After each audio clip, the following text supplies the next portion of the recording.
Daily live हाजिर हूं मैं प्रत्युष खरे आपके अपने डिबेट शो सबका हिसाब होगा के साथ।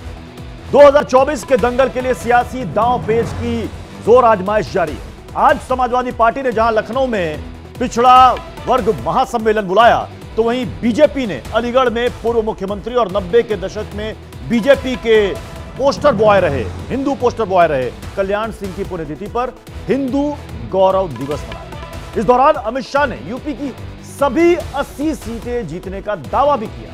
साथ ही अयोध्या में राम मंदिर आंदोलन में कल्याण सिंह की भूमिका का भी जिक्र किया।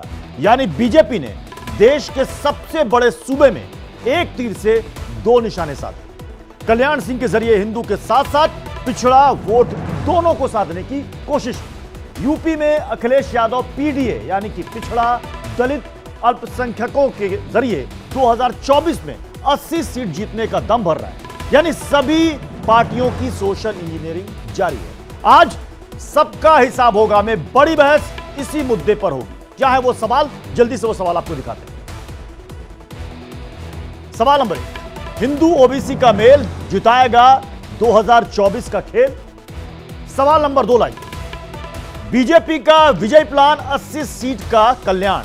क्या कल्याण सिंह ये चेहरा जो सामने आया 2024 के लिए, ये महाप्लान है बीजेपी का? एसपी का महासम्मेलन होगा, ओबीसी वोटों का मिलन, क्योंकि समाजवादी पार्टी ने ओबीसी महासम्मेलन बुलाया।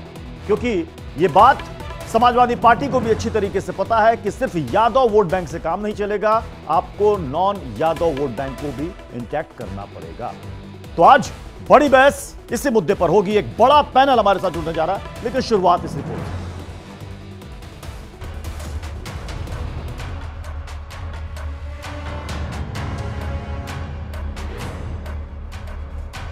अलीगढ़ में कार्यक्रम तो था पूर्व मुख्यमंत्री कल्याण सिंह की पुण्यतिथि का, लेकिन इस मौके पर बीजेपी ने अपने मिशन 80 को धार देने में कोई कोर कसर नहीं छोड़ी। पश्चिमी यूपी की सियासत में अलीगढ़ बेहद अहम है, जहां पर मंच से बीजेपी के दिग्गज नेताओं ने कई अहम ऐलान कर दिए।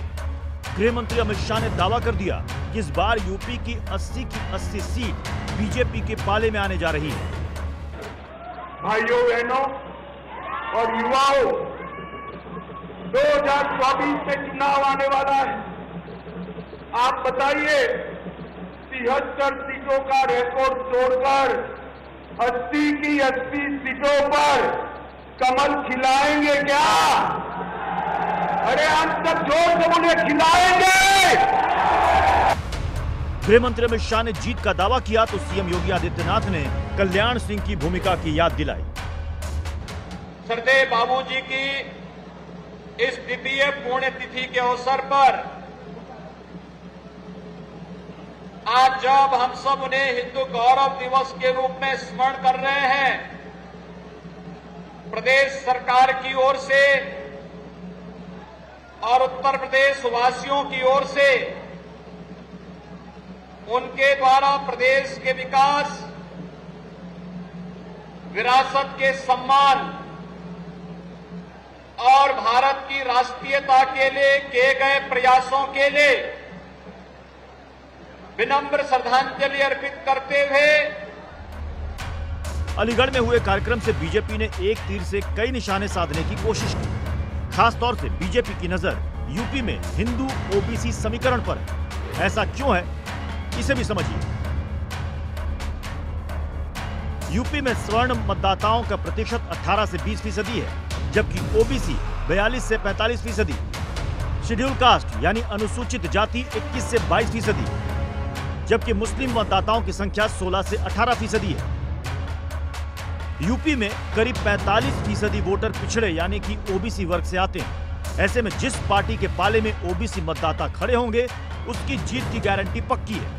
यही वजह है कि बीजेपी का फोकस पिछली बार की तरह इस बार भी ओबीसी वोटर्स पर है। ऐसे में सवाल है कि क्या हिंदू और ओबीसी के मेल से बीजेपी जीतेगी 2024 का खेल, और क्या बीजेपी का यूपी में प्लान 80 कामयाब होगा, जिसकी मदद से वो 2024 में एक बार फिर से दिल्ली की सत्ता पर काबिज होने का ख्वाब देख रही है। आज सबका हिसाब होगा में बड़ी बहस इसी मुद्दे पर।